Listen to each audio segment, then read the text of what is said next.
Here's something doctors know that most men never talk about. Stress from work, money, and family doesn't just disappear at night. It follows you into the bedroom. It can be lying next to the woman you have loved for years, and suddenly your mind will not let your body do what it has always done naturally.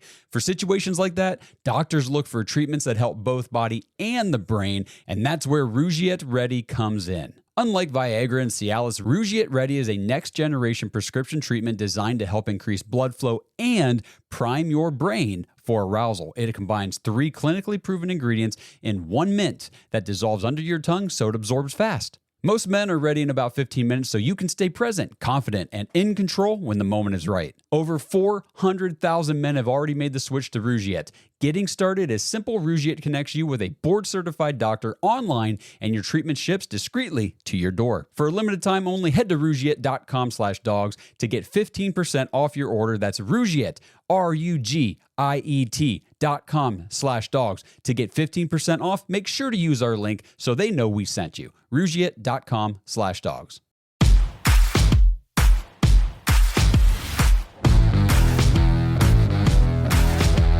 Welcome to the Dogs Podcast with your hosts, Blake Reneker, Justin Charles, and Josh All. What's up, Browns fans? Welcome back to another episode of the Dogs Podcast, coming to you live on a Sunday night. Hopefully we're live right now. Josh didn't create a thumbnail for this, so we don't know. I'm just giving him a hard time. He's in the middle of a hectic move, so we'll cut him some slack.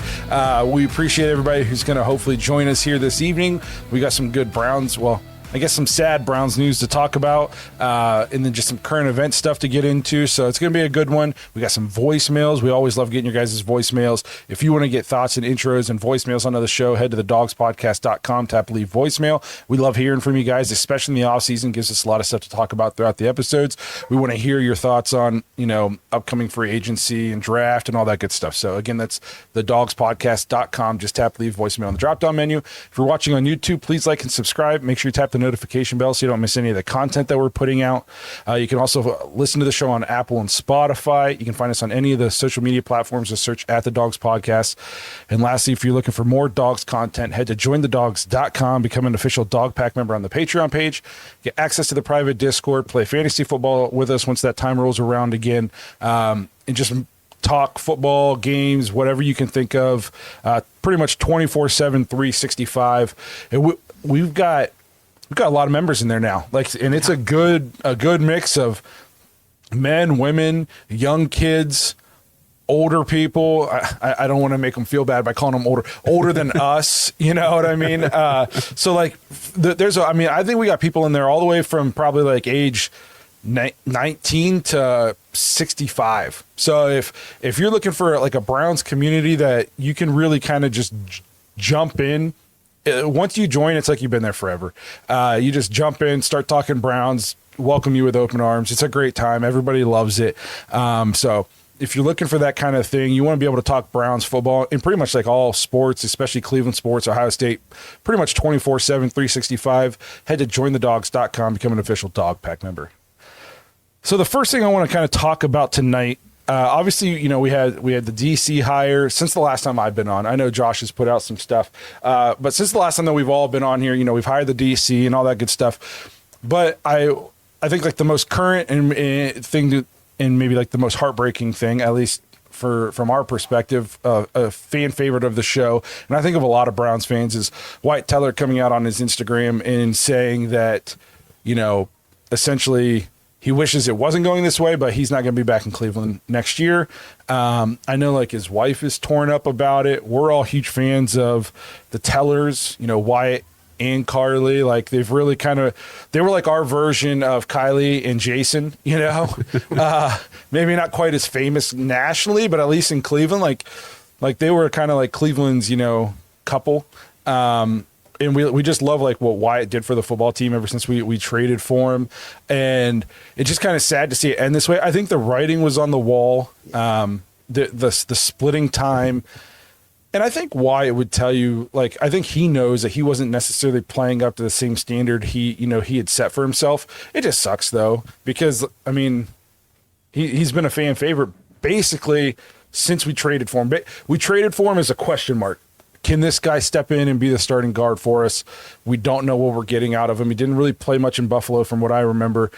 And just like from day one, we were like, holy crap, who's this Wyatt Teller guy? Just mauling people, just opening up semi-truck sized holes on the right side of the line. I mean, since day one, it went from like, can this guy be the guy to, oh, is this guy our best offensive lineman on the line that has Joel Bitonio? So this sucks to see Wyatt go. It's one of those things where I hope wherever he does go, in 5 to 6 years or whatever it is when he retires, I hope they keep their house in Cleveland. I hope we see a lot of Wyatt around the Browns once he retires. And it's just kind of like Cleveland's their home now. So that's kind of what I'm hoping, because I'm sad to see him go. No, I'm with you, man. Like you said, writing's been on the wall for kind of 2 seasons now. He's been one of those names that kind of get fluttered around when it's, trade deadline, that kind of time. Like you said, we're huge fans. They sent us a Christmas card when we were just a young, like probably didn't have 100 subscribers podcast. Like I got to meet him, got a picture with him. It's still in my man cave over there. Just really, really like awesome guy. Just unfortunately a sign of the team. We're going young and we're going cheap, and you see David Njoku, you see Wyatt Teller now, and potentially like Joel Bitonio also. So it's tough. It's almost like the end of an era that we knew was coming, and now we're just kind of really dealing with it. I mean, if you think like if you kind of look back, like you're saying, end of an era. And before I get off on this, you mentioned pictures in your man cave. I just want to shout out Fatter Me over your right shoulder. It's always a remember, something to always keep you inspired, bro. I do it for you. Every time I'm thinking about having that piece of cake, I look over Justin's right shoulder and think, maybe I won't have that piece of cake actually, or just half, half of it. Maybe I'll have it. But anyways, I just, I saw that and it made me laugh. When you're saying end of an era, it really is like you kind of have like the Baker, Jarvis, Chubb, Chief, Wyatt Teller, Joel Bitonio, and now it's like Baker's gone. Obviously, Jarvis has been gone. Chief is now gone. Chubb's gone. It's like, and I know like it ended with 2 years of disappointment, but if we really like take a step back, it honestly to God, and that just speaks to the history of the Browns the last 30 years, it was the most successful 5-year period that any of us, the three of us have had in our lives for the Browns. I think, go ahead, bro. I just said, like, I'd never seen the Browns, I take that back. Like, adult me has never even seen the Browns sniff the playoffs. And we went there twice with this group. So it really, I mean, sadly, because we have to define this as an era, because we made the playoffs twice, and even though we had 3 losing seasons or 4 losing seasons, it was the best 6-year span of my adult life for the Browns. And to see all these guys now leaving, it does kind of suck. It sucks when they're leaving and they want to be here, though. They've expressed that desire to be in Cleveland. Chief was big into, at the trade deadline, these were the 2 guys that were, the headline of a lot of trade talk. Will they trade Teller? Will they trade Njoku? And then when they were getting asked about it in the locker room, they're saying, I hope they don't trade me. I want to be here and all this stuff. And it sucks. But when those contracts expire and you're older and we need to go young and cheap, it's just the way it goes. It does suck. But another kind of obviously sad player news to come out this week. I don't think any of us thought JOK would play again, but there was that slight glimmer of hope. You heard kind of rumblings out of the corners of the internet, maybe he'd be able to come back and play this year. Reports now saying like he's most likely not playing football anymore. Obviously we're just happy he's okay. Like as a person, and not just speaking to him as a football player, but it still sucks because to think about if you could have added a healthy JOK to this defense with Carson and Miles, and like, man, what could that linebacker in Devin Bush? If we bring back Devin Bush, like what could that linebacker group have looked like with those guys? You have Devin Bush and Carson flying around, JOK a little undersized, but playmaker, just free to just run around and make plays. Like the possibilities with what could have been had he not been injured. Now, I guess like the catch-22 to that is if he doesn't get injured, do we draft Carson Schlesinger? I don't know, because would they have considered linebacker as much of a need to go that high? But it just sucks for him. Football's his entire life, and a freak play, ends his career. So it sucks for him. Sucks for us as Browns fans who loved watching him play. It's just kind of a sad thing. But at least like he's okay as far as I know. He's not paralyzed or anything like that. Like, as far as I know, he's going to be able to live a normal life, just not playing football, which I know is probably killer. But I guess if you keep things in perspective, it's good news. Yep. You got it right. You got it right, man. Just health is the most important thing. A guy that we love watching play. Him and Grant Delpit, like pre-snap, just watching the things that they used to do, come up and just always on the move, and just I used to love watching just those two pre-snap.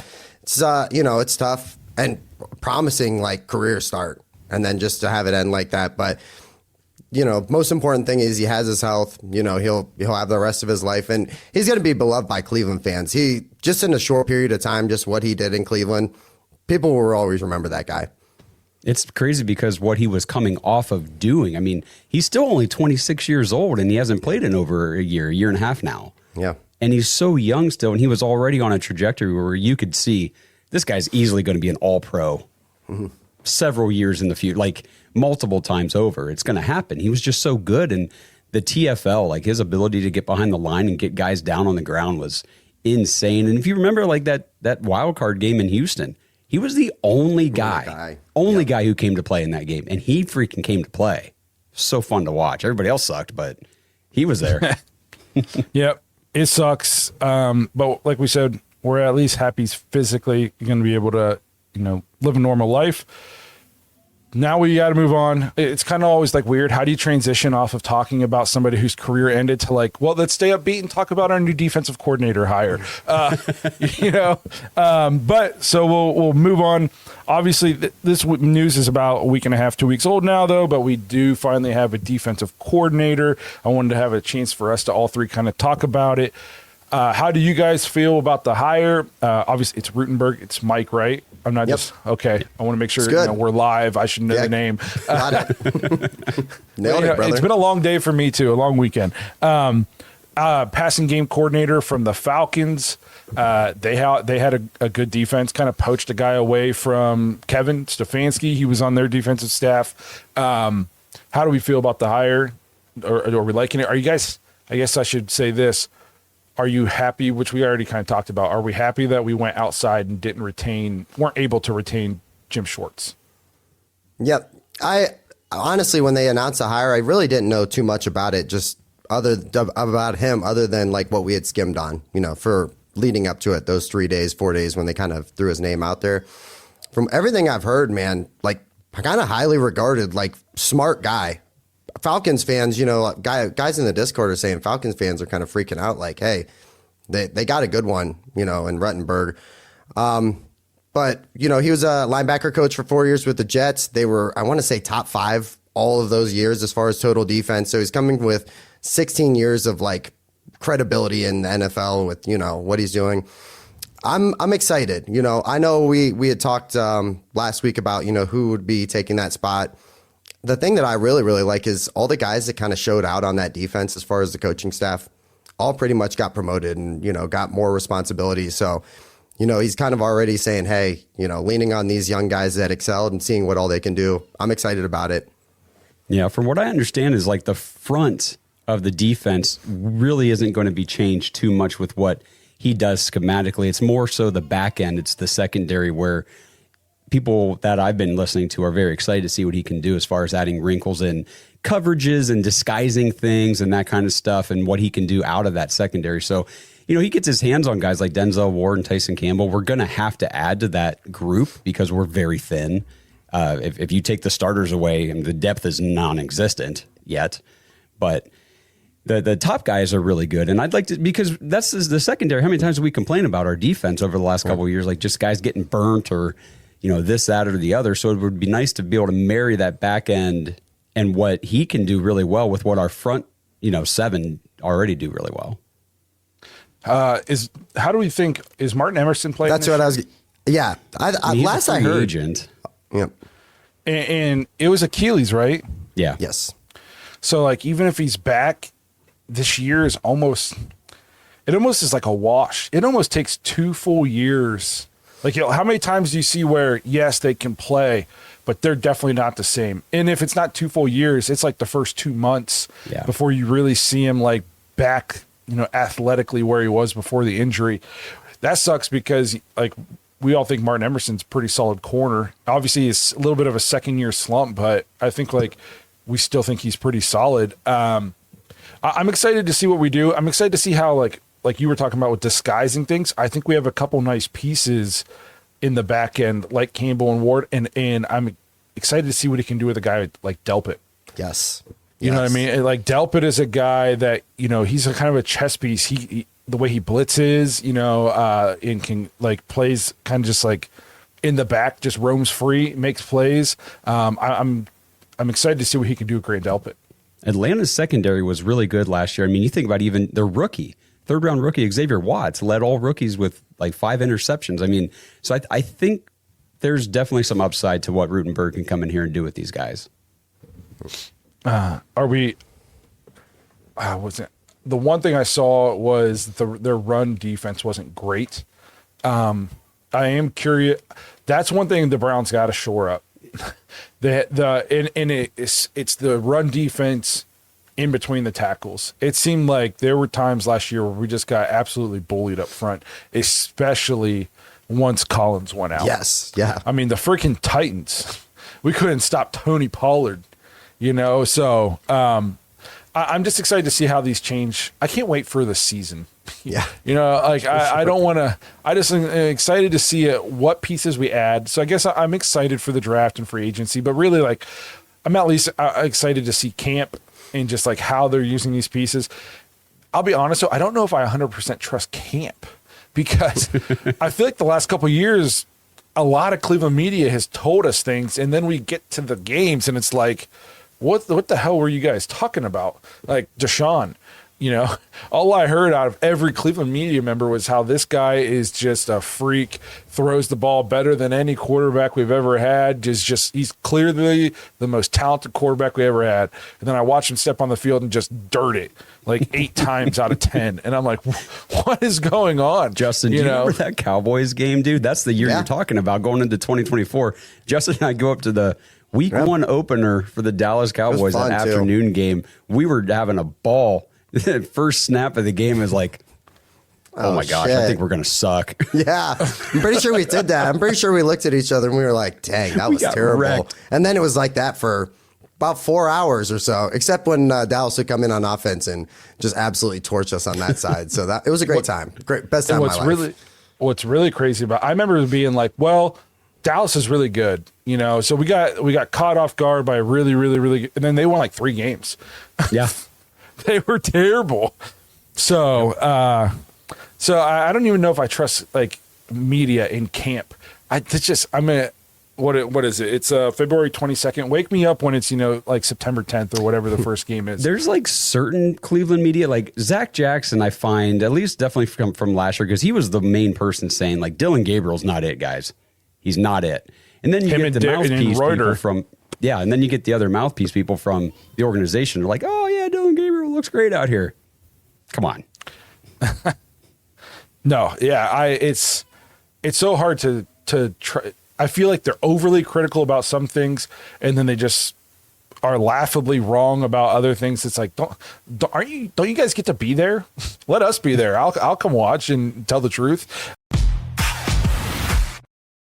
This episode is sponsored by ButcherBox. Browns fans, with all the free agency and draft talk, that spring is right around the corner. And there's no better feeling than stepping into that sunshine, ripping off that old cover, and firing up the grill. And ButcherBox has the perfect deal for you to get the best meat onto that grill this spring. Head to butcherbox.com/dogs, DAWGS, right now, and new users will get their choice between free chicken breast for a year or ground beef in every box for the lifetime of their subscription. And if you're just placing a one-time order, make sure you guys use promo code DOGS, DAWGS, at checkout to get our podcast discount.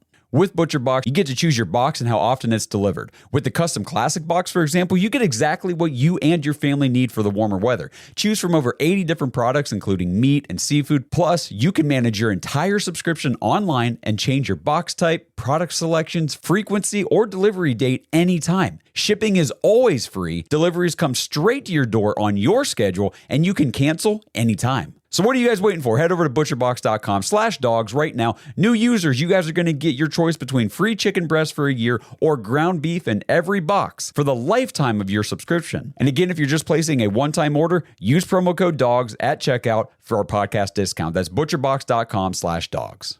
Here's something doctors know that most men never talk about. Stress from work, money, and family doesn't just disappear at night. It follows you into the bedroom. It can be lying next to the woman you have loved for years, and suddenly your mind will not let your body do what it has always done naturally. For situations like that, doctors look for treatments that help both body and the brain, and that's where Rougiette Ready comes in. Unlike Viagra and Cialis, Rougiette Ready is a next-generation prescription treatment designed to help increase blood flow and prime your brain for arousal. It combines 3 clinically proven ingredients in 1 mint that dissolves under your tongue so it absorbs fast. Most men are ready in about 15 minutes, so you can stay present, confident, and in control when the moment is right. Over 400,000 men have already made the switch to Rougiette.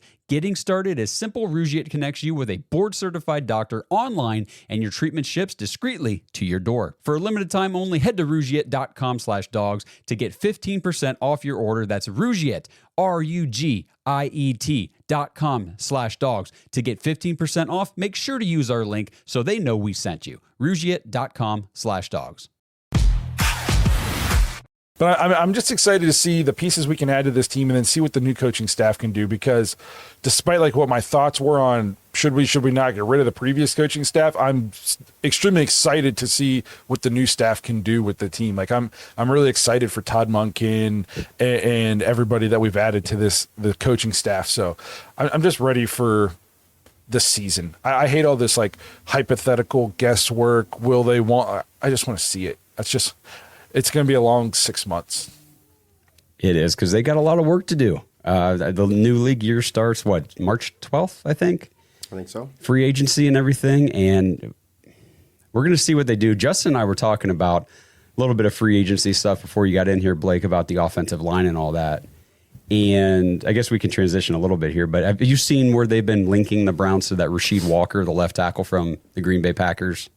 I have, and at first I was like, oh, he's the best rated left tackle or something on the market. That's good. And then I saw your post about how he's like graded out basically like Cam Robinson. Who was Cam Robinson. And I was like, wait a second.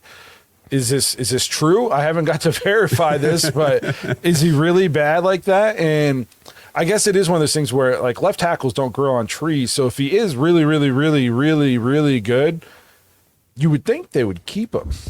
You know? Correct. Yes. Unless they have some like up and comer behind them who's they do. way cheaper. They do. Okay. They do. But so I guess then it makes more sense, I guess. But you would think then maybe they would have traded him, you know, and not just let him walk for free if he's really this good. So I'm not going to sit here and be like, we shouldn't go get him, or I don't know I don't freaking know the guy. You know, I haven't sat here and breaking down Green Bay Packers film to tell you if he's good or not. It would be hard for me to believe he's worse than what we put out there the last 2 or 3 years. But at the same time, I don't want to sink a ton of money into somebody who's marginally better. That's my point. Yes, if we're going to put a ton of money into him, then I'm fine giving him the bag if we're getting Trent Williams, you know, and obviously he's kind of like 101, but if we're getting a top 10, top 15 left tackle, give him $20 million a year. That I'm perfectly fine with that. But if we're getting a guy who's just barely better than Cam Robinson, then we're already wasting money in enough places. You know, we already have enough. We're paying people who can't play already. We don't need to give a guy who's not going to be that big of an upgrade $20 million a year. Yeah, Jake Burns pointed this out on X, and he said, oh, interesting, Rasheed Walker was the run, Jordan, run guy whenever the Browns played the Packers. And remember Myles Garrett sitting on the sideline telling his buddies and teammates, like, yeah, he's out there yelling, run, Jordan, run. Well, that was Rasheed Walker. I understand it's Myles Garrett. I was going to say, that's also fair, too. It's still not the best look. See, for me, I'd almost rather, like, if you're going to dump a ton of money right away into alignment, I'd rather do Tyler Linderbaum. Yes. If you get that, because I think he's actually worth that at the center position. Now, I know it's not a tackle, but still think how important your center is, especially for young quarterbacks at the line, you know, calling out things and evaluating what the defense is doing pre-snap and all that kind of stuff. Plus, how important is the center to your run game? And that's what this offense wants to do. Todd Monken, everybody he's brought in here, it's so focused on establishing the run, fixing the run game, being a dominant run team. Well, get yourself a damn good dominant center then, and get your tackles in the draft. That would be my approach. I guess I'll say this. It's scary to think you're going to start 2 rookie tackles. Well, okay. You could be. I would say you definitely get one maybe in the first round and then see how the rest of the draft goes. I think there's some decent tackles, though, second round that can be had this year. And there's some other guys in free agency. It's not just Rasheed Walker. Right. No, I go ahead, Justin. All I'm saying with like the offensive line is you cannot run it back. You cannot take if they do this and they say, hey, you know, we trust the young guys, we trust Zinter and Whippler. And, you know, some of this, Tevin Jenkins, I think, is a nice piece that absolutely we can move forward with. But he's a free agent, dude. Oh, well, we might not be bringing him back contract anyway. Well, so here's the thing is you're trusting a lot on a bunch of guys that, first off, are not proven, and what we've seen from him hasn't been that great. Whippler, maybe not as much. He was okay. But I think you're putting a lot of trust into a line that couldn't stay healthy. And then you're doing it. It's the same shit again. We're doing the same thing that we've done the last 2 years. By week 4, I'm telling you, we're going to be seeing JT Levingston or Levington. And, you know, just a combination of just basically practice squad guys again. I understand, you know, we have a ton of holes on this team, but I don't know if you can do that. You cannot run it back like that. It's the root of all of our issues. I said this last year going in. I was like, you can't count on Dwan Jones to be your tackle. Then we counted on Dwan Jones to be a tackle, and that lasted not very long. And it was. I think Conklin. Yeah, how's that working out? That's free agent, but I guess what's the story on Conklin? They have to void. They're going to void his contract as soon as the new league year starts. All right, so he's gone. He's gone. Yes. Okay, so I mean, there's going to be 5 new linemen. Yes. Potentially. That's kind of insane. There should be. Like we were saying, if you're DeJuan Jones is going to be one of your starting tackles, I just think you're setting yourself up for failure, at least at that position right away. I love DeJuan Jones, but he cannot be a starter for this team. It's one of those things where, like, your swing tackle, you would just have him ready to start, because he's going to be in there. And I think it was Burns put out on, I saw him on X. He was like, this kind of like love affair that Browns fans have with DeJuan Jones from his rookie season. Even when healthy in the last 2 years, which hasn't been a ton, it's not been good play. Yeah. You know, like he was a pretty good pass blocker his rookie year, and he was a rookie, 5th round rookie or 4th round rookie? I can't remember exactly which one. 4th. 4th or 5th. And he was forced in the first game, and he did like an amicable job. And, you know, he owned TJ Watt. We were all excited about that. Yep. But his run blocking grade his rookie year was not good. It was pretty bad. And then he went into year 2, overweight, you know, a lot of it coming off injury again, can't work out. He's already a big dude. Play was not where it needed to be. Injured again. I have below the basement expectations for DeJuan Jones, if we're being honest. Me too. So, and this is one of those things where, like, my brain doesn't know what to do about this upcoming Browns season, because when I hear people say, just accept the fact that we're going to suck for this year and probably the year after. And I'm like, well, no, you know, I always want to like to be a smart ass and be like, I thought our problem was coaching. We should be good now. But then I don't say that, and I'll push back and be like, well, on paper, we have the easiest schedule in the league.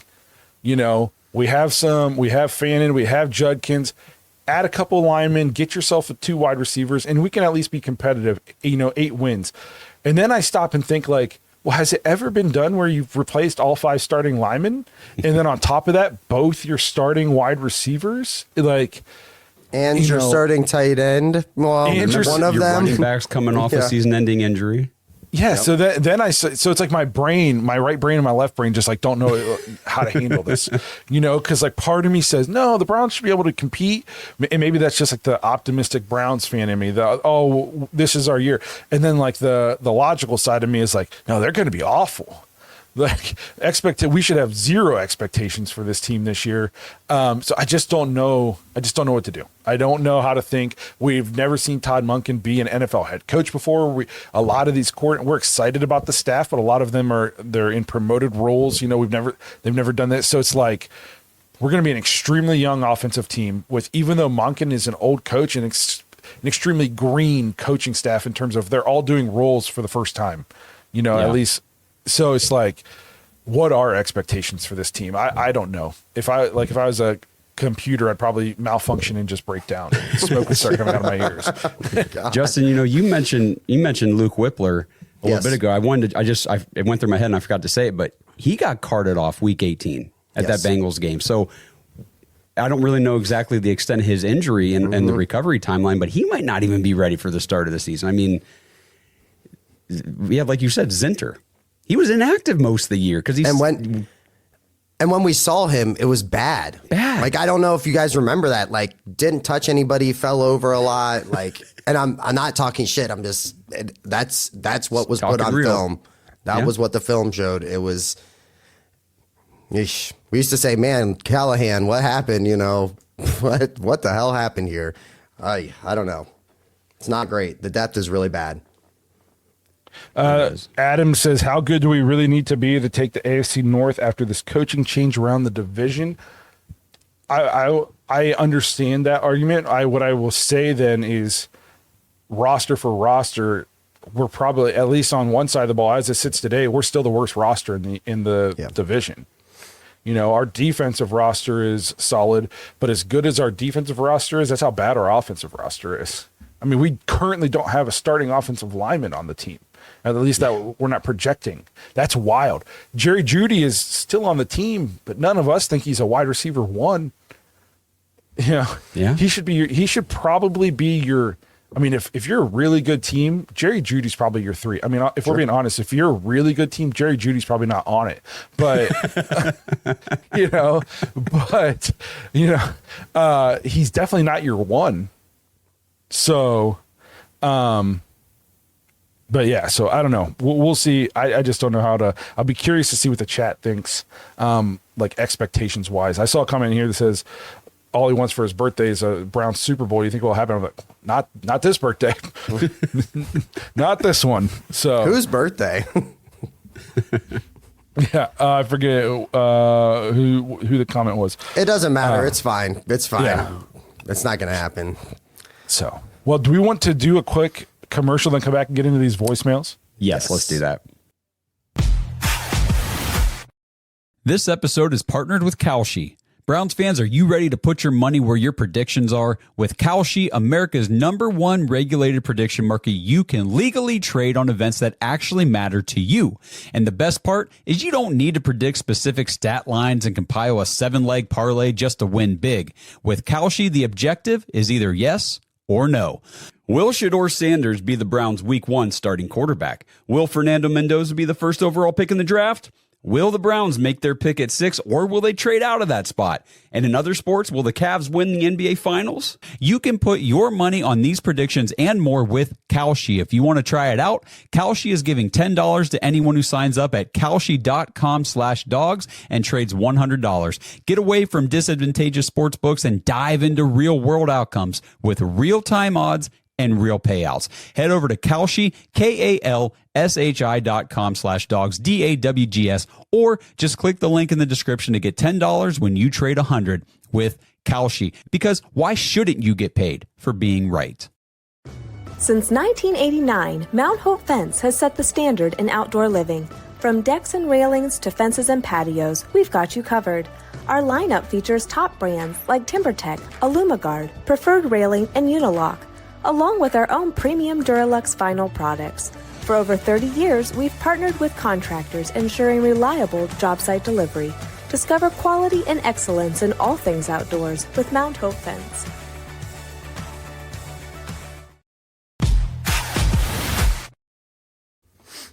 Well, before we get into a voicemail, there's a comment here I want to talk about. He said something about we're not really that bad off, but we're all negative about every guy on the roster as if players can't improve over the offseason. Well, one, we've been Browns fans for our whole lives, so the negativity is warranted. I don't know if you know the Browns' history the last 30 years. But two, it's not like we're talking about rookies. You know, Jerry Jeudy's a vet. I don't expect him to all of a sudden turn into, Jamar Chase over this offseason. Zinter has been in the league now for, 2 years? 2 years, yep. 2 years, can't get on the field. All the guys that were negative, all these linemen, Joel Bitonio, we love him, but he's old. He's probably going to retire. Jack Conklin's not recovering. He's also probably going to retire. I would imagine once they void his contract, he's not going to have many suitors, and he's going to, I would imagine, retire.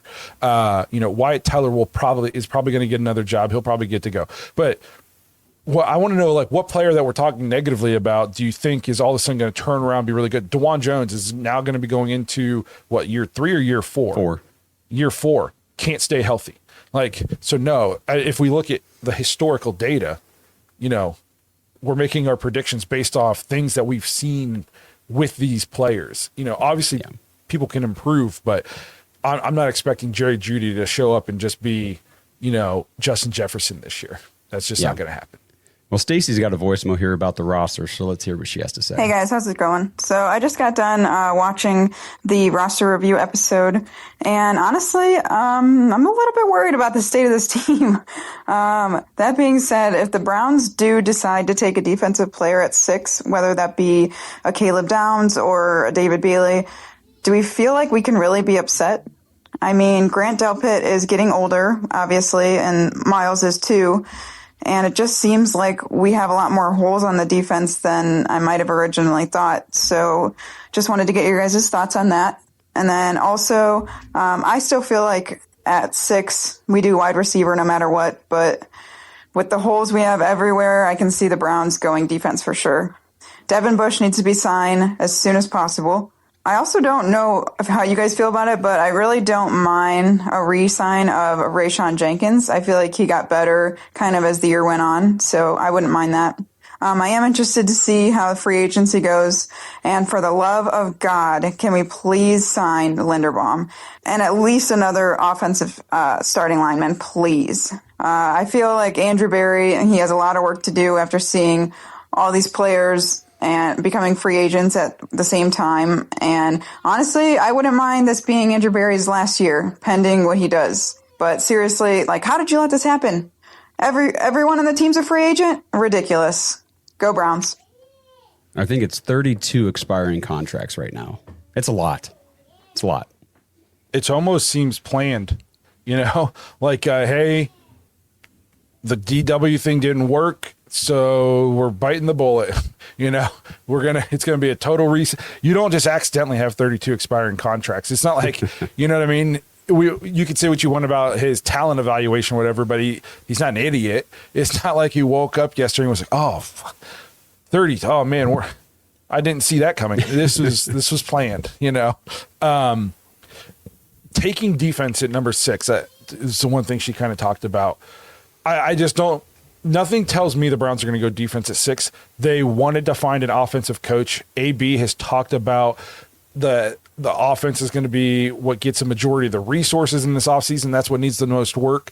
I don't think you can say all that and do all that and then be like, okay, we're taking a defensive player at 6. I think the writing is on the wall. It's either an offensive player at 6 or it's trade back a couple spots and still take an offensive player. Yeah, I think that's most likely for sure. But draft night, boy, won't that be something if we're sitting there and they come out and they go defensive line or something. I'm gonna put this out there in the world now. I will try not to overreact at our pick in our draft in general until the whole draft is done, because I learned my lesson the hard way last year about how upset we got on our live and how upset I was when we first took Carson instead of going offense in the first pick of the second round. And then it's like, at the end of our draft, I was like, man, we freaking killed this draft. But it just wasn't what I was hyping myself up for in that first round, and I just had a meltdown. So I'm going to try my best. I'm putting it out there now. I'm going to react to the entire draft, not the first pick or just one pick here and there. What was another thing she said in there? Linderbaum. I don't think you can start even 4 rookies. Even 3 rookies on your offensive line is a lot. I think you probably got to add a center guard and tackle, and then in free agency, and then you can draft 2 or something along those. I don't think you can start two rookies. If you want to get 2 rookie tackles, if you want to draft a tackle and then like draft a guard and then add a free agent center guard and tackle, and then they can be interspersed in there according to their positions. I just don't think you can put 4 rookies out there, or even 5 rookies. One, good luck hitting on 5 starters, in one draft at one position group. And it's too unlikely. It's just not going to happen. So free agency is going to be, I'm extremely curious what direction they go in free agency once this new year starts and you start hearing some of these rumors about what they're going to be doing. Yeah. Well, Kenny Mack's actually got a voicemail here about free agency. Yo, guys, it is Kenny Mack, and big farewell to Wyatt Teller and David Njoku. But I'm surprised people think by reading comments that these are bad moves.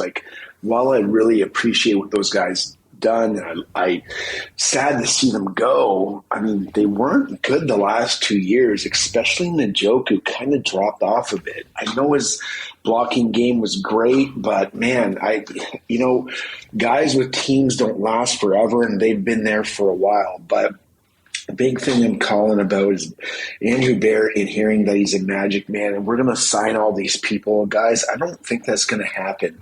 I think you just swallow that $80 million for DW, get him off the books as fast as possible before this new stadium comes about. And I think we're going to get about $60 million of cap space. That's about it. And you're going to get about 5 to 8 starters out of the mid-tier free agency market, so don't expect anything big. After that, guys, it is literally just the draft, ERFAs, RFAs, and UDFAs, and that's what's going to shape out our team, and I think that's as good as it's going to get. So tell me, guys, what you think, but there's a lot of holes to fill, and there's going to be a lot of young guys, and what I'm hearing right now and what I've put together from the pressers is that they've got Moncton and his crew to develop young guys. Tell me what you think. I'm out. Now, let me say this real quick. Kenny, I've been talking to Kenny a little bit over text, and he's very adamant that the Browns should just eat the $80 million cap hit for Deshaun Watson this year. And because everybody else I listen to is saying, well, they're going to restructure him. They can save $30 million, added cap space back by restructuring. So I talked to Jack Duffin, and I just asked him, I said, Jack, are they restructuring Deshaun? Is there any benefit to just taking the $80 million this year and not doing it? He said, no, they have to restructure. He said that would be very stupid to just take the 80. So here's my from thing. his point, and I trust Jack on that. I guess here's my thing is, if they restructure, what is that? I don't know enough about this kind of stuff, but at what point, how far do we get to kick the can down the road? 2077. You know what I mean? That. I guess that's my thing, and where I guess Kenny's coming from too is at some point you just got to get rid of him. You can't just keep especially because he's going to be healthy.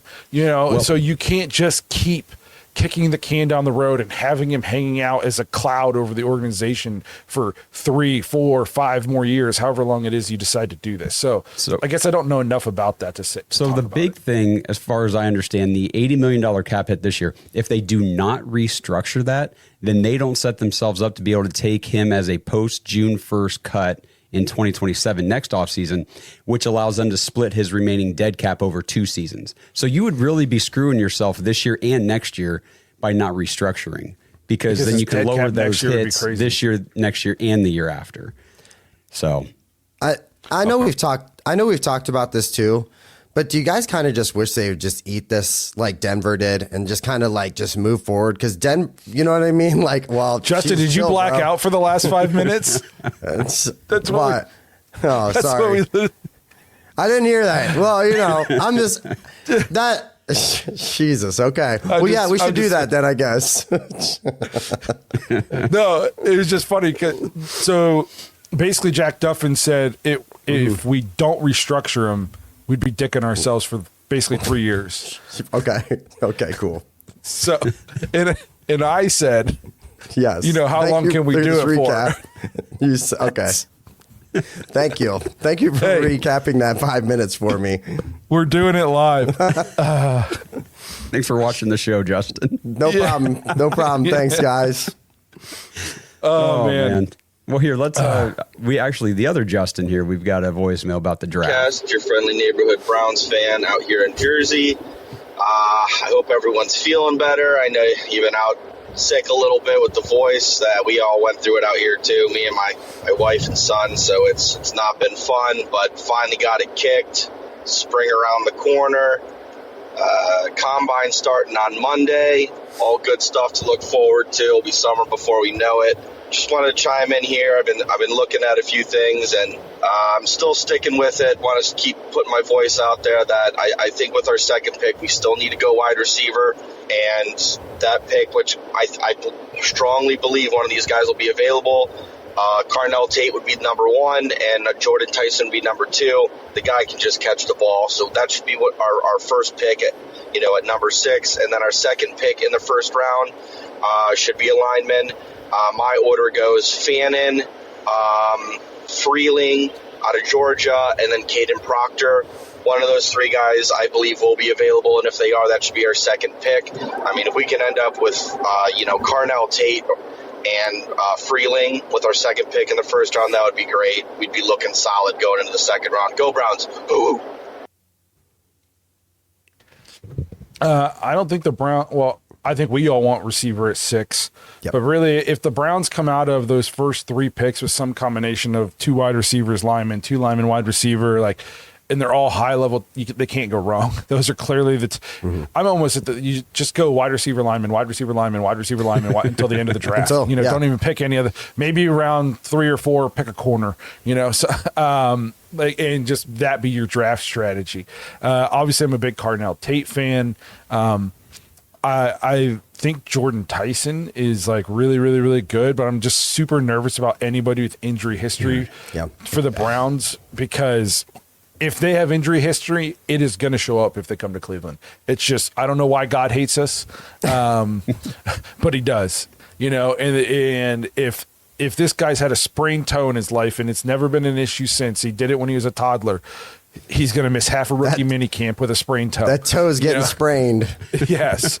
So it's just that it just seems like that's, and maybe I'm being stupid because I'm just a skeptical Browns fan, but if you've been watching this team long enough, you just know that's how it works with this team.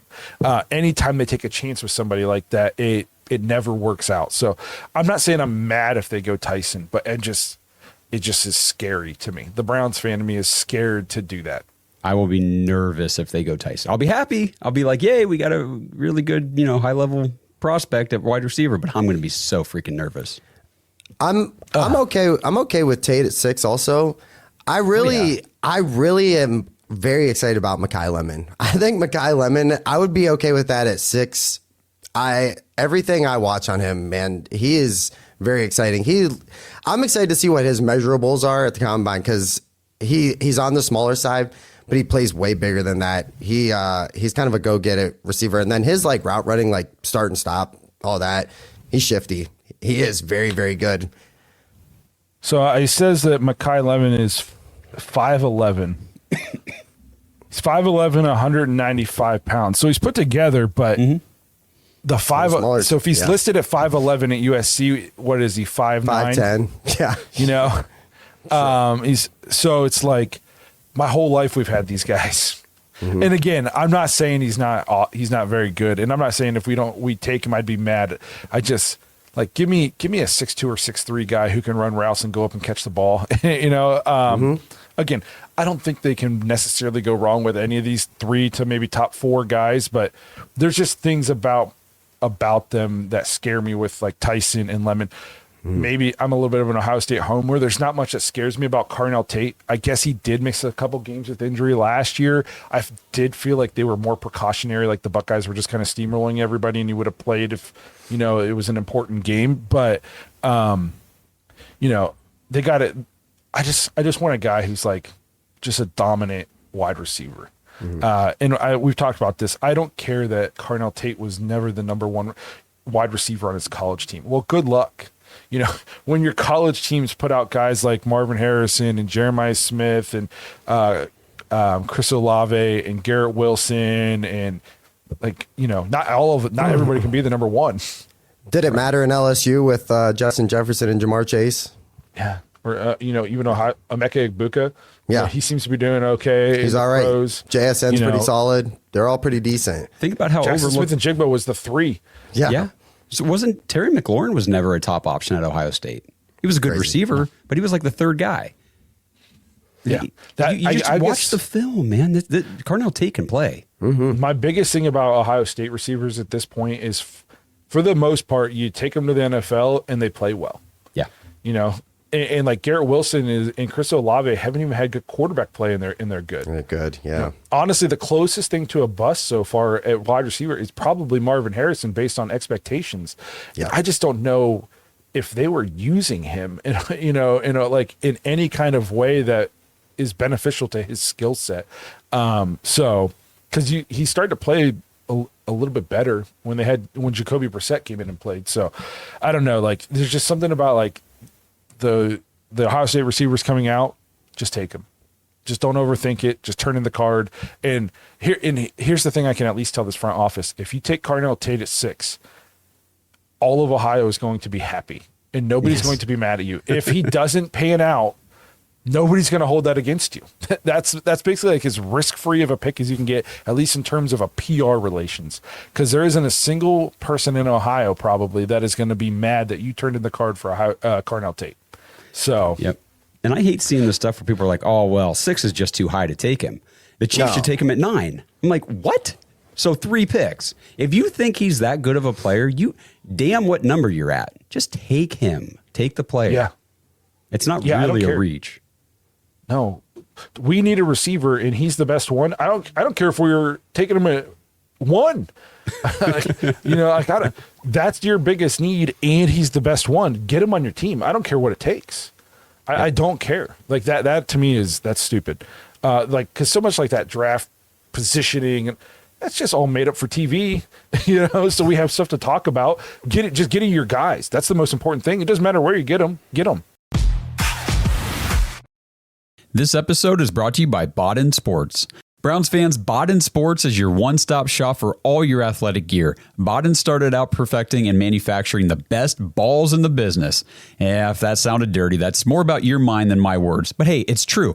Baseballs, softballs, footballs, basketballs, volleyballs, soccer balls, you name it, and Baden has engineered the highest standard sports balls available. And now they offer more than just sports balls. If you got kids playing baseball or softball, Baden has batting gloves and bats to go along with both game balls and training balls. If you're into basketball, Baden makes basketball specifically for indoor or outdoor use. Heck, Baden even has all the equipment you need for pickleball, which is one sport that I hear everyone is playing and yet I still never have. And I need to fix that soon. But don't miss the backyard games section of Baden's website, where you can order everything you need for this upcoming outdoor season. Pool balls, backyard volleyball nets, croquet, bocce, horseshoes, cornhole, and more. Right now, you can get 10% off your entire order at Baden Sports, BADEN sports.com/dogs, DAWGS, and use promo code DOGS when you check out. That's 10% off all the top quality sporting gear you need this season. BadenSports.com/dogs. So we got one more thing I wanted to talk about before we wrap this up. We got, 9 minutes or so. I do have one more voicemail, but we'll... Oh, go ahead. You sure you want me to do that quick? I mean, it speaks to what we're talking about here. Hey, boys, it's Adam here in El Paso. Just saw the news about Tyreek Hill being released from the Miami Dolphins. I have to wonder, I know we've talked about drafting wide receivers instead of signing free agents, the amount of money that comes with and all that, but I do wonder, with Tyreek Hill's injury, if that makes him a little bit more available for a cheaper price, maybe a 1-year prove-it deal. Is that some talent that we want to put in our wide receiving core in addition to whatever we draft? You got to wonder, with the new coach and his ability to adapt to people's strengths, Tyreek Hill's got a lot of strength. So I know I'd rather have Tyreek Hill on my team than drafting a 5'10" wide receiver out of college personally, because at least I know what I'm going to get with Tyreek Hill. But just want to get you guys' thoughts on, a free agent like that sitting in the market off of an injury-stricken season. Is that a contract that we entertain, or do we just draft and build up our wide receiving core that way? Because we've talked a lot about late draft picks and certain wide receivers from smaller schools, but at least with Tyreek Hill, you know what you're getting, and you can probably get it for a reasonable price. But I want your guys' thoughts on it. So Tyreek Hill, real quick for everybody, he's 31 years old, and the injury Adam was talking about, left knee dislocation, multiple torn ligaments, including his ACL. That was the end of September. Nah. Yeah. So just on this, what I'll say is, like, if you add Tyreek Hill to this roster, yeah, your roster is way better. But also, you are going to pay a crap ton of money. He's gonna want to get paid. The thing is, too, is I don't think he's getting 31. Paid. No. Not something crazy. Like you just said, he's 31, coming off a bad injury. Yep. And I think he goes back to the Chiefs on a team-friendly deal. I don't think he ends up in Cleveland.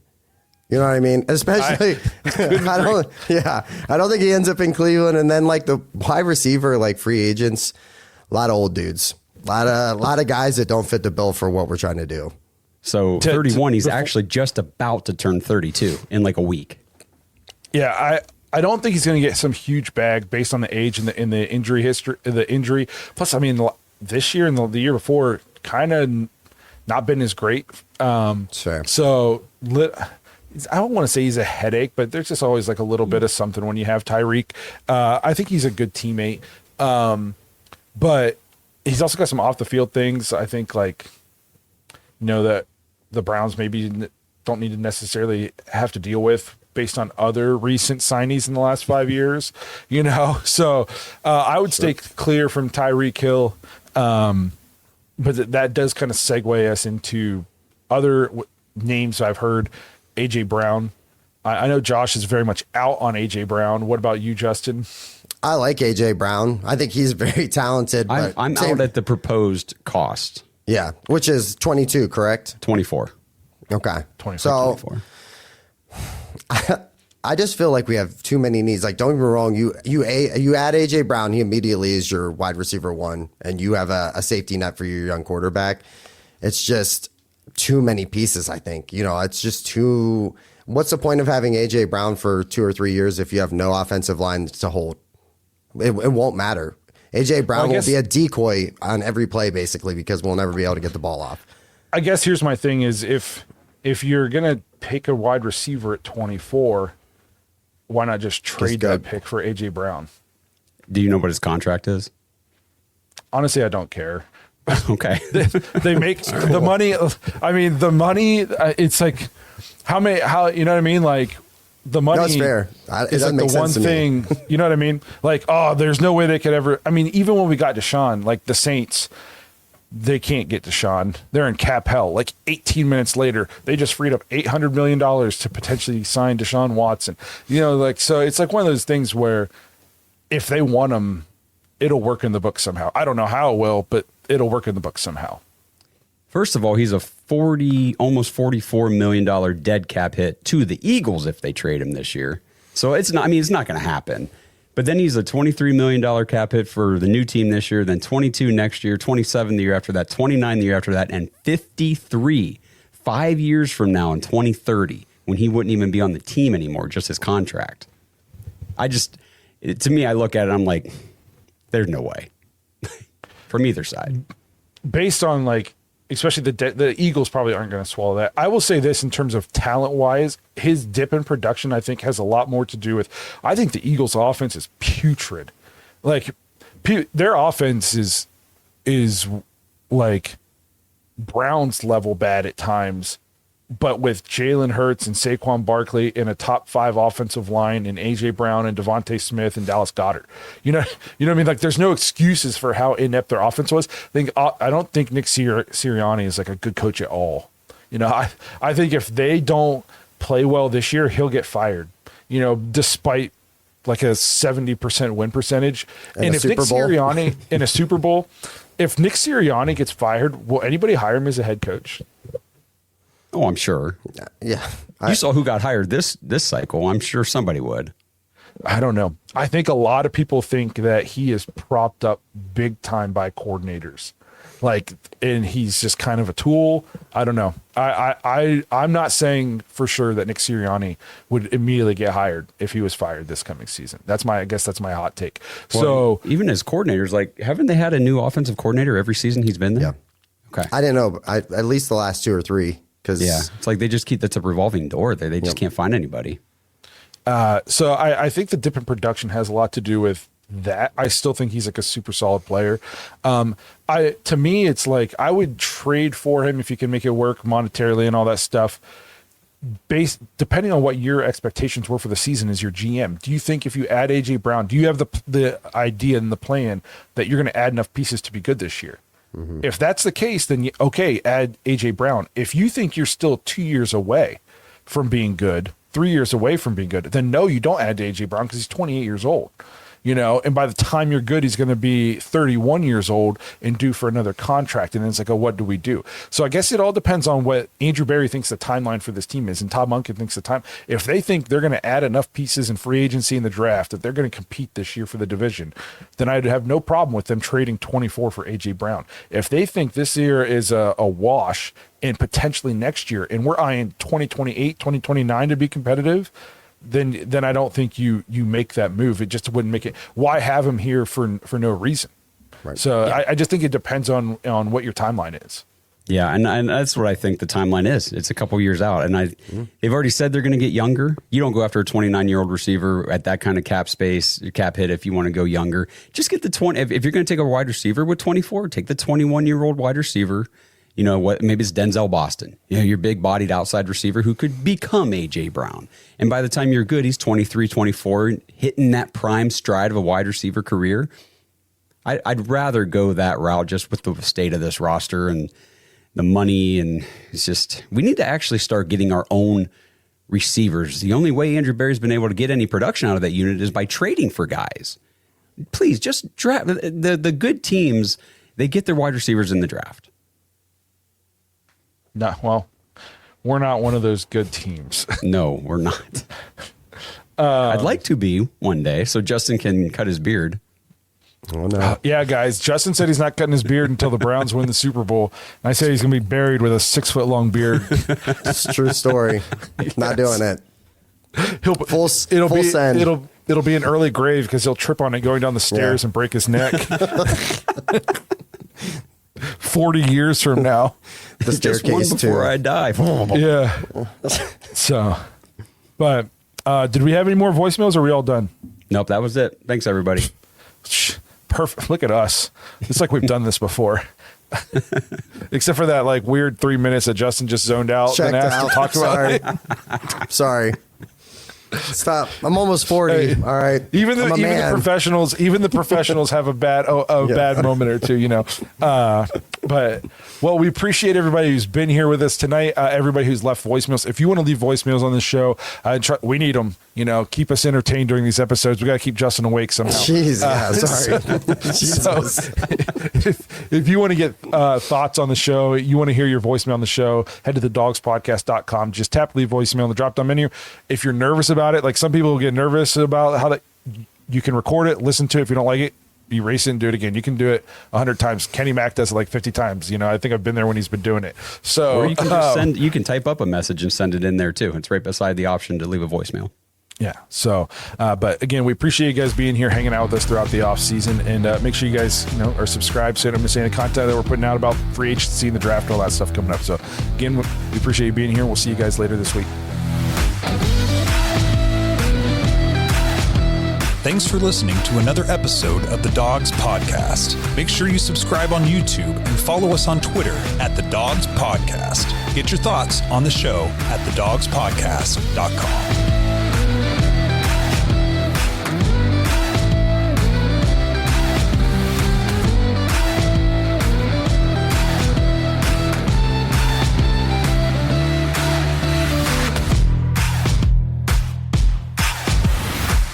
This episode is sponsored by ISSA. Browns fans, if you're into health and fitness, have you ever wondered how you could maybe turn those hobbies and your passion into an actual career? If that sounds interesting to you, then ISSA has the opportunity you've been looking for. ISSA is the International Sports Science Association, and they can help you become a certified personal trainer in as little as 3 months. And right now you can get $100 off your certification when you sign up through our link, joinissa.com/dogs, DAWGS. Now, certifications are 100% online, self-study, and self-paced. You can study anywhere from your phone, tablet, or computer. And the final exam is open note, open book, aka piece of cake. Except you fitness nuts probably don't eat a ton of cake, so let's just call it a piece of delicious protein bar. And ISSA has the #1 job guarantee in the industry. If you get certified and sign up to be a certified trainer with ISSA, you have a job guarantee or your money back. ISSA has over 10,000 gym partners that have over 73,000 open jobs for trainers right now. And you don't